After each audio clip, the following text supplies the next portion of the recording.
If you go down to Ipswich and then you head to a suburb called Woollkaracka and then you go to the train station at Woollkaracka, you'll see a little sign that says BVRT 3.6 kilometres. Then you start riding that bike trail and you head north, and eventually you'll see a sign that says Brisbane Valley Rail Trail, and you keep going, and then you'll pass through some little towns. You'll get to Fernvale, Lowood, Caminya, to Esk, to Goolawah, Linville, Blackbutt, and then eventually you'll get to the old Yarraman Weir. And then if you turn around and you ride back through Blackbutt and Linville to Goolawah, Esk, through Lowood, stop at the chip shop in Fernvale, and then keep heading south, you'll be back at the Woollkaracka station. It will be approximately 325 kilometres. And if you really want, if you really have not much on that weekend, you can do the whole thing in one go. You might end up with a little bit of nerve, call it sensation, in a couple of fingers. It might get down to -1 overnight. You might get a bit loopy from staring at a beam of light. But at the end you can say, I've ridden the entire rail trail and now I never have to go there again. Even if you know you'll definitely be going back there again. On the way up, you'll pass a place called Mount Halen, or Hella. I'm really not sure how to say this. And that's a few kilometres before you get to Esk. Once you're in Esk, you'll have a chance to appreciate the giant sticks of bamboo that I've put on the front of my bike. Those were for spiderwebs, because I'd been out there in low light before, and the spiderweb conditions are hectic. They were just catching multiple webs per minute. Thanks, Bunnings. That's just this really nice, friendly bit of trail as you go through Esk, and it is so friendly in the middle of the night when everyone else is very much asleep, and you've just been riding through the darkness with your little headlight on the whole time. This would be a more accurate view of what I was looking at for the first, 10 or so hours. I did run my little GPS unit the whole time, even though on the rail trail you can't get lost. But it was just keeping me a little bit accountable with my average speed, and I could always look down and see how many Ks I had left. And that's my Fenix bike light. I really like that bike light. This is why I didn't take a lot of photos at night. The tunnel right before you get to a little town called Harlan. This is where a lot of people take their selfies when they're going for a ride here. It's still a great place to take a selfie at night, although definitely creepier.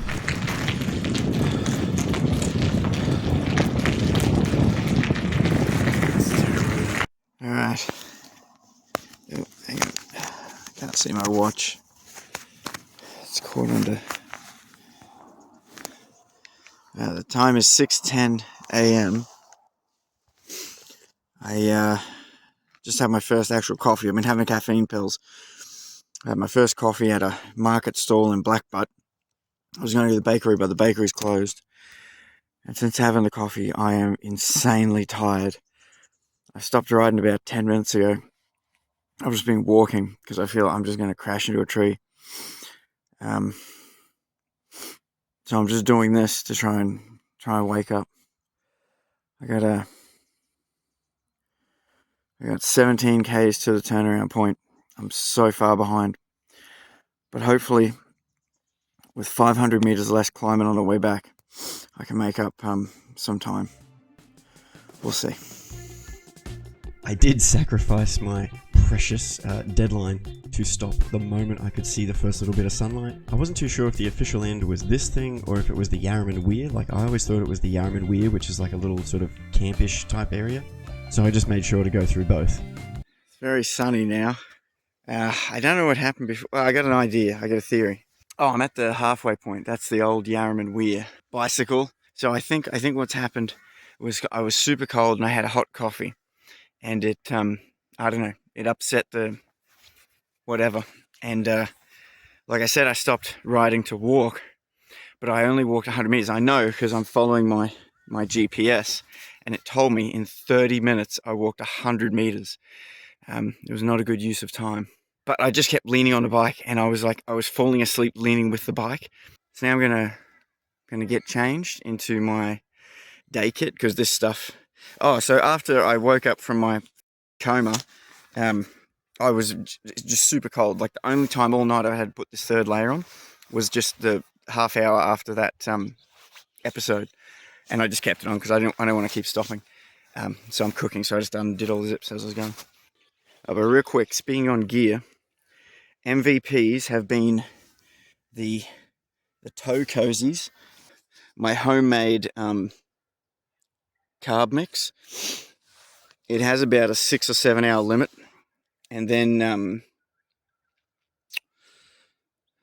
well, not digestive distress, but digestive discomfort.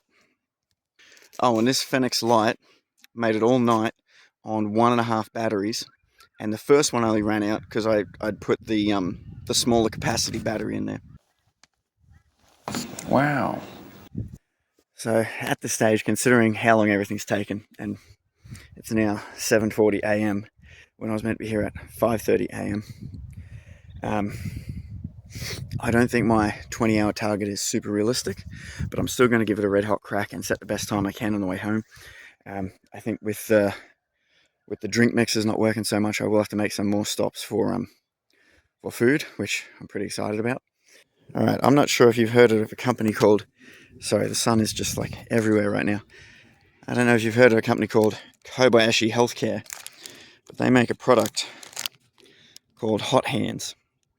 Now, they say on the packet here to only put them on palms, but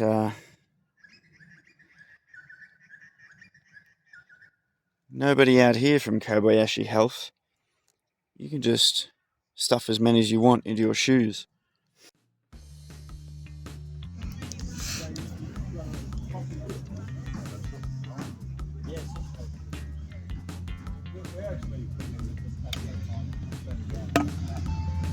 After the win with the chocolate milk, this stop to get the raspberry water and the chips was the only food mistake I think I made the entire trip. I'd been craving Smith's chips like 12 hours ago. I wasn't with it enough to realize that that was an old memory, and that I didn't really want or need Smith's chips and raspberry water, because that did not mix really well with the liter of chocolate milk I just drank. There's a coffee shop right on the trail in Esk called Brisbane Valley Roasters, I think that's what it's called. After I got an iced coffee there, I sat on the ground for a little bit and just looked at my bike while I was sipping the iced coffee. Then with the remaining ice, I put it in one of my drink bottles, took it over to the Esk servo and filled that bad boy with more chocolate milk. At this point, I'm only about 60 k's from the end. Seeing as I got the nighttime photo at Mount H, I figured I should get one on the way back. Oh, a lot of people take a photo of the Mount Hayland sign, and this is the view if you look in the other direction. This photo was 2 or 3 days after the ride. I just had such a soupy brain that I didn't really want to deal with unpacking or cleaning or anything to do with it for a few days, so I just left it in the back of the car. These are a few file photos to just remind myself, okay, this is what I had here and there and everywhere, and this worked and that didn't. I ended up using that toothbrush 4 or 5 times, once through the night, and then I think it was every stop during the day. The track pants and the black fleece jumper I wore for the entire night section. They were absolute winners. The one in the middle is a little neck warmer that I wear super frequently, but I didn't use it at all. On the left is some wind pants, and I took them and never needed them. The little yellow bag that I had strapped to the side of the bike, that was mostly clothes. This little humpback bag that I've had on the back of the bike for a couple of years now, going kind of left to right, that's a rain jacket in there. I only used that for about half an hour before the turnaround, when I just suddenly got super cold. Those little hand warmers at the top left, you can buy those at the supermarket for a couple of dollars. I ended up putting one in each shoe and one inside each glove. I started using them after I had the issue with my socks, and they kept me pretty toasty for 4 or 5 hours. Very valuable. It's super lucky I didn't need that spare tube, because I later found out it had a hole in it and I did not have a patch kit. Underneath the tube is the only charge cable I took, because I made sure that everything electronic charged off the same sort of cable. I took the Paw cream just out of fear. I thought with the cold and the wind that my lips might, I don't know, blow up or something. Didn't need it. The little white patch is just bike tools and just a couple little odds and ends like bits of chain and Allen keys, and there's some tape in there, tire levers. Little sunscreen, never used it. Oh, at the top wrapped in a little bit of blue material, that's chain lube. I ended up using that twice. The second time was in Esk after I'd stopped at the Brisbane Valley Roasters. I went over to the servo, filled a water bowl up with some tap water and just blasted it to get as much dust off as I could, and put some chain lube on there. That little orange thing right in the middle is a spare light battery. I changed the battery on my headlight 2 times. The first time because it was flashing, and the second time I just felt like it. The grey thing with the little bit of green on the end of it, that is a travel towel. I took that along with a few gold coins, thinking if I got absolutely frozen in the middle of the night, I could stop in maybe Linville or more and use the coin showers and just blast the hot water and try and warm myself up. So if I had to do that, that's what the towel was going to be for. Didn't use it, but I would take it again. The little red thing just above that is my Fenix tail light. Love that tail light. I charge it about once a week, and so far it's never run out on me. Super bright. Under the tail light is my little tire put backer on a tool. It helps you sort of grab the edges, especially if you've got, I'm imagining, frozen non-working fingers. I got the Sunny's case with my fake Specialized in there. I had the clears and the daytime ones. Tire pump. I've got like 5 hand pumps, and that's the only one that worked when I tested them all before going on this ride, because, touch wood, I haven't had a flat for a very long time. Well, none that I've had to change on the side of a road. I've had some ones that just went flat overnight after I got home, but nothing emergency. That's another battery case, and that's just a little multi-tool. I made sure to take that one because it had scissors, and maybe I wanted to do some crafts. This was the little bum bag that I kept under the seat. It's got my emergency toilet paper and hand sanitizer. Little bike lock there that it's like $5 from Kmart. My Fenix head torch, which I use almost every single day of my life. Another spare tube, and the little bag on the right was my first aid kit beyond Band-Aids and Panadol. I kept the Band-Aids and Panadol in my center tank. But luckily, I didn't need anything in this bag. I would still take all those things again, but glad that I didn't need any of them. These are the 3 bags that I use the most, 2 bottle bags and my little top tank bag. Top tank bag had the pills, Band-Aids, and also the caffeine pills. The other 2 bags held a water bottle each. The one on the right had my phone, the one on the left had electrolytes, toothbrush.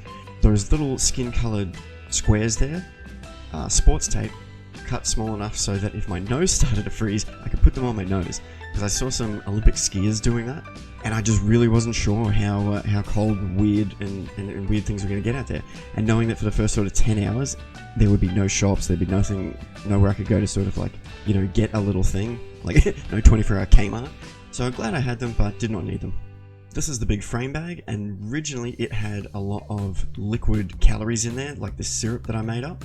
After the first 6 or 7 hours, when they no longer agreed with my stomach, I binned them. So this bag was pretty empty for the ride home. It was handy after I got changed into my day clothes, because I had all this extra nighttime kit that I put in there. So that's a thermal top and bottom, a very used looking balaclava on the right, some snow gloves, and the 3 little pieces in the middle I would take again, but I was glad I didn't have to use them. Those are really just 3 different versions of emergency blankets. So we got my seat cover, thank you Kmart, my fake daytime Specialized, my little headband, my daytime winter gloves, the helmet that I got on sale at the Giant store a few years ago, my Fenix headlight, which I love, my IGPS Sport, IGIS, I'm not sure, but it's a GPS unit that I got off AliExpress for about 150 bucks. I've used it for about 150 hours and I really like it. And I got to find out on this trip that its battery limit is about 15 hours. This photo is just a collection of all the things that I took but didn't end up using, or wouldn't use again. The only one that I did take and I would not take again is the absolute bottom left corner. Those are oven bags. I was particularly worried about my feet freezing over, because once my toes would get numb, my fingers would get numb, I took every precaution I could. I got fortunate. I'd ordered these off AliExpress like a month earlier and totally forgot about them. Originally I got them for my road bike shoes, my clip-in cleat shoes, but they fit on my Hoka runners, so they went on. So they were, I don't know, AliExpress prices. Just a little sort of, feels like a thin neoprene kind of material, and they've got sort of like a bit of a rougher one under here. They didn't put any excess pressure on. They didn't slip, they didn't move. It looks like, because I had to, I was walking around in the shoes whenever I was off the bike. The slightest little bit of wear on this stuff here, but really, like, even if you had to buy a set for each, adventure or whatever, at AliExpress prices, it's almost irrelevant. Wasteful, but irrelevant. So the Hoka, and I cannot stress how fearful I was of losing feeling in my feet. So I went pretty overboard on the shoes. I had a system of merino socks, oven bag from the supermarket, and then a second pair of merino socks, which kept my feet quite warm, but there were side effects. So I had that on the feet, and then I had the toe covers, and I had the green roll of duct tape that I didn't end up using, was to go over here if it got really cold. And I was like, well, anything that's sort of fabricy, I'll just cover in duct tape, even the bottom, because someone pointed out that cold aluminium pedals riding through, 3 to 1 degrees, -1 degrees, the aluminium pedals could be transferring cold through the soles of the shoes. I don't know if that's, there's a fair bit of sole there, but what do I know? So inside the shoe, I took out the insert and I put in 2 sheets of Mylar in each shoe. Now, whether or not that actually did anything, unclear, but you know, what's Mylar? 1 gram. So I think worth it, just for that little peace of mind where I was thinking, is there anything else I could have done? Probably not. Shoes. That's the hodgepodge story of my 2024 BVRT. When I finished, I was more relieved than happy to get it done, but as the days went by, I was happy about it. I was glad that I set the goal and I went through all the preparation. I went out there and got through the distance. I'm in no rush to do that particular ride again, but a few months from now, maybe with a couple of friends, I could definitely be convinced to go it for another round. The trail itself is in great condition. There's a whole group of people that look after it, and they've just been upgrading a whole heap of sections. It's even smoother than it was before. I'll probably be back next week.